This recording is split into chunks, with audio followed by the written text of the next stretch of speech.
छोटे से शहर के बीचों बीच एक लड़का जिसका नाम विवेक था अपने दोस्तों के साथ घूमने निकला। वह एक छोटे से शहर के मुख्य बाजार में घूम रहा था। बाजार में बहुत चहल पहल थी।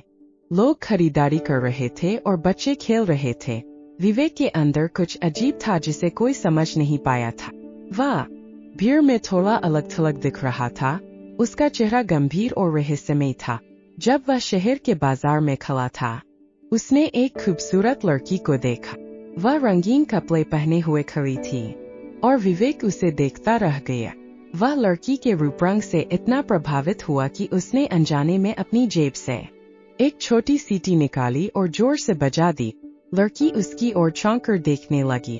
बाजार के कुछ स्थानीय लड़के जो लड़की को जानते थे, यह सब देख रहे थे।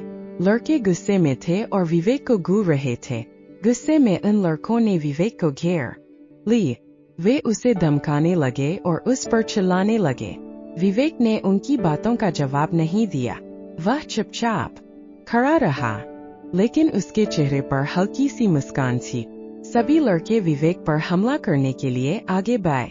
उन्होंने उस पर हाथ उठाया, लेकिन इससे पहले कि वे उसे छू पाते, अचानक विवेक के शरीर से एक अजीब सी रोशनी निकली और वह एक विशाल राक्षस में बदल गया।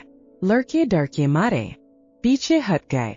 राक्षस ने जोर से दहाड़ मारी, जिससे बाजार में सन्नाटा छा गया। लोग डर से भागने लगे। राक्षस ने कुछ देर तक इधर उधर देखा, फिर एक जोरदार दहाड़ मारी और गायब हो गया। विवेक फिर से लड़का बन गया, लेकिन उसके चेहरे पर एक अजीब सी मुस्कान थी। बाजार में सन्नाटा छा गया था और सभी लोग डरे हुए थे। विवेक धीरे धीरे वहां से चला गया, जैसे कुछ हुआ ही न हो। उसके दोस्त भी डर गए थे और उसे अकेला छोड़कर भाग गए थे।